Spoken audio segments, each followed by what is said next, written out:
자, 공수처는 체포의 명분을 영장에 두고 있습니다. 그런데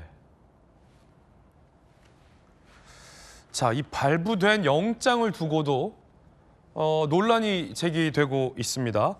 영장 전담 판사가 영장을 발부하면서 형사소송법 110조와 111조는 배제한다라고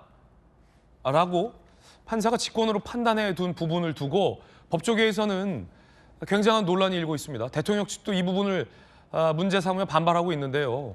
판사가 체포의 필요성 여부만 판단하면 될 일이지 법 안에서 판단해야 할 판사가 특정 법조항을 배제한다라고 영장에 적시한 것은 매우 이례적인 상황이라 삼권분립 위반이다. 대통령 측에서는 이런 지적도 나오고 있습니다. 법조항을 적용할지 배제할지는 사실상의 입법의 기능이다라는 비판도 나오고 있는데요.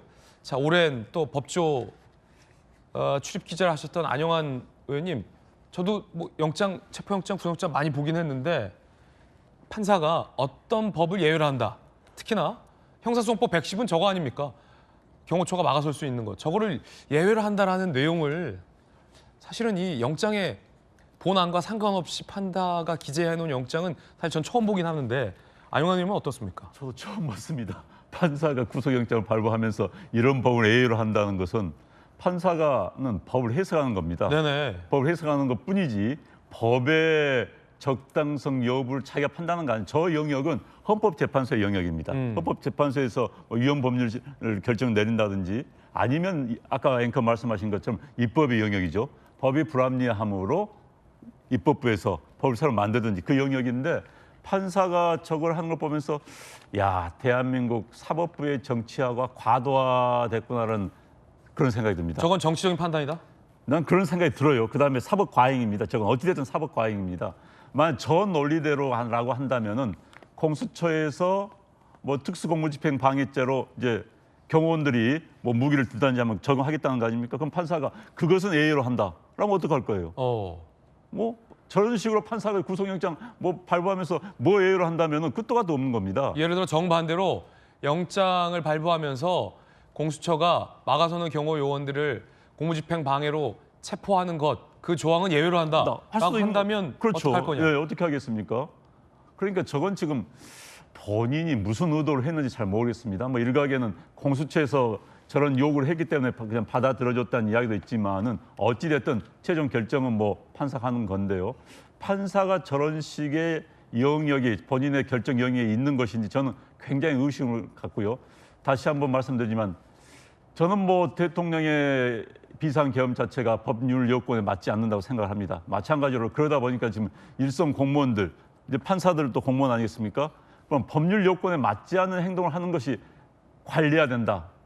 이게 유행처럼 번지면 큰일 나는 겁니다. 대한민국 무너지는 겁니다. 그래서 모든 거 법대로 하는 게 맞고요. 판사가 지금 저런 일을 하는 건 저는 물론 일부에서는 뭐 법에 맞는다고 하지만 저런 유례가 없는 일을 하는 것은 적당치 않습니다. 특히 지금처럼 국가가 불안정한 상황 속에서 뭐든지 관례대로 원칙대로 하는 게 정상입니다. 네. 이때 자꾸 원칙을 깨가다 보면은 끝도 gat도 없는 것이죠. 그럼 국가는 더 혼란에 빠진 거기 때문에 공직자들 정신 차려야 되는 겁니다. 네. 강한 비판 주셨는데 오랜 또 법조인 경력이 있으신 김관선 변호사님께서는 어떻게 보십니까? 영장 전담 판사가 특정 법조항은 배제한다라고 이 명시한 부분. 저건 판사가 해서는 안 될 일을 한 거예요. 판사에서 안 될 일이다. 그렇죠. 체포영장은 유효기간하고 일시하고 장소하고 그다음에 범죄 혐의가 인정되는지 여부하고 체포에 불응했느냐, 불응할 가능성이 있느냐 이 요건만 따져가지고 사인하면 되는 거거든요. 네. 그걸 발부해주면 되는 거예요. 근데 이게 판결문도 아니고요. 저것은 일반적으로 예를 들어서 경호처에서 막았어요. 그래서 막은 거에 대해서 공무집행 방해가 되냐 안 되냐가 형사 재판이 됐어요. 그때 법원에서 판단한 그때 거다. 판결문에 한쪽은 예외를 할 수 있느냐 없느냐 이거에 대해서 하면 판사도 여러 가지 증거에서 판단할 거 아닙니까? 근데 왜 이거 자체를 아직까지 분쟁도 되지도 않았고 분쟁 여지가 있다 하더라도 예를 들어 판사가 이런 거랑 똑같죠. 뭐 하면 절도 행위에서는 안 된다. 아직 그게 도래도 안 했어요. 우리나라는 구체적 규범 통계라서 사건이 일어나야지 판사가 판단할 수도 있거든요. 네. 그런데 왜 저런 조항을 딱 했을까? 지금 공수처에 문제되는 것이 원칙적으로 중앙지법에다 체포영장 청구하는 거 아닙니까? 예. 근데 갑자기 뜬금없이 서울 서부지방 법원에다 영장을 청구해갖고 이것도 문제가 되고 있잖아요. 근데 거기에 판사가 한술 더 떠가지고 이 압수수색 영장은 집행을 할 수 있는데 경호처 너희들 막으면 안 된다까지 거기에 왜 그걸 써놨는지 모르겠어요. 그래서 제가 볼 때는 이제 법률적 지식이 어떤지는 모르겠지만 저거 정말로 어떤 생각을 한지는 모르겠지만 저건 뭐 자질 부족이랄지 아니면 어떤 편향적인 사고를 갖고 있다. 저건 비판을 받아도 마땅하다 이렇게 봅니다. 검사와 변호사 생활 합쳐서 총 법조인 생활 몇 년 하셨습니까? 제가 한 30년했죠. 이런 영장 보신 적 있으십니까? 전혀 없죠. 그리고 있어서는 안 될 일이 일어난 거예요. 법조계에서도 강한 비판의 의견이 사실은 다수인데 제가 볼 때는 저건 법조인이라고 하면 좌우를 떠나서 모든 법조인들이 잘못됐다고 지적할 겁니다. 그러면 왜 그랬을까가 좀 궁금한데 안 그래도 지금 대통령 측에서는 공수처가 서부지법을 선택한 것이 이른바 영장이 좀 더 나올 확률이 높은 서울지법을 선택한 것 아니냐. 더군다나 오해를 받고 있는 것이 이제 민주당이 추천한 헌재 재판관 2인이 또 서부지법 출신이어서 안 그래도 지금 논란과 의심을 받고 있는 상황이잖아요, 정치적으로. 네. 그런데 판사는 왜 그랬을까요, 그럼? 제가 볼 때는 공수처도 그럴 가능성을 배제할 수는 없어요. 그런데 이건 엄청난 사건이 아닙니까? 그 나중에 여러 가지 문제가 될 수 있는 여지가 있어요. 그럴 때는 항상 원리 원칙을 지켜야 하고요. 법에 정해진 절차를 따르는 게 맞아요. 그런데 법에 정해진 절차의 애외를 하고 있잖아요.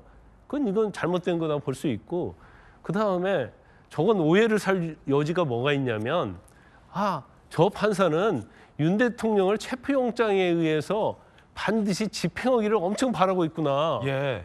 근데 집행의 권한을 누가 갖고 있죠? 공수처에서 권한을 갖고 있잖아요. 공수처가 해야 할 일을 왜 판사가 하면서 이걸 도와주냐 이 말이에요. 판사는 체포영장의 청구가 적법하냐 부적법하냐 거기까지는 판단하면 되는 거예요. 근데 일종의 저것은 체포영장을 발부뿐만 아니라 집행까지 관여를 하려고 하는 의도로밖에 보일 수 없거든요. 그래서 굉장히 진심이 어떤지 모르겠지만 진심이 아니라고 한다면 오해의 소지가 있는 그런 잘못된 행위를 한 것이다 이렇게 봅니다. 예. 자, 영장 집행의 필요성 여부와 무관하게 해당 판사가 특정 법조항을 배제하는 영장을 쓴 것은 잘못이다라는 두 분 법조 출입 기자 출신과 또 검사 출신 법조인의 지적이었습니다.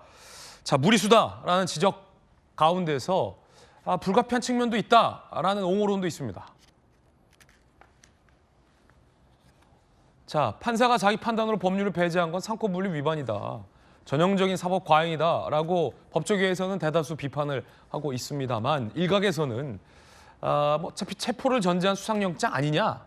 영장 발부 자체가 그 취지가 체포를 전제로 한 건 아니냐.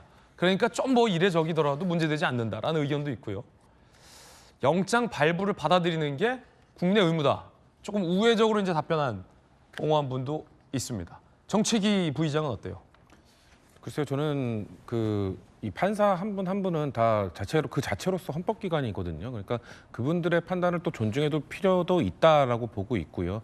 글쎄요, 어떤 의도로 이런 영장 담당 판사께서 이런 결정을 내리셨는지 저도 알 수 없습니다만 제가 생각해 봤을 때는 본인이 이 영장을 발부를 해주는데 충돌이 예상되어 있습니다. 아직 김강선 변호사님께서는 이루어지지 않은 일이다라고 말씀하셨는데 대통령 경호실에서 계속해서 뭔가 그것을 거부하겠다, 막겠다라는 걸 공공연하게 얘기를 해왔기 때문에 판사 입장에서는 이거를 발부해줬을 때 분명 물리적 충돌이, 기관 간의 충돌이 일어날 것이다. 그러면 그것을 최대한 예방하기 위해서는 내가 어떤 조치를 취하는 게 필요할 것인가, 그런 판단도 있었던 게 아닐까라는 말씀을 드리고 싶고, 그리고 그래서 지금 국민의힘 측에서는 아까 중앙지법이 아닌 서부지법을 선택한 것, 판사 쇼핑을 했다 이렇게 비판을 하고 있는데 그게 예외 조항으로서 할 수 있도록 되어 있다는 점, 그렇기 때문에 법을 어긴 것은 아니라는 점을 저는 지적을 하고 싶고, 그렇게 그 담당 판사에 대해서 무슨 어디 연구회 소속이다, 어떤 성향 때문에 이런 판단을 내렸다, 이런 식으로 또 비판을 몰아가는 것은 국민들이 갖고 있는 사법부에 대한 신뢰,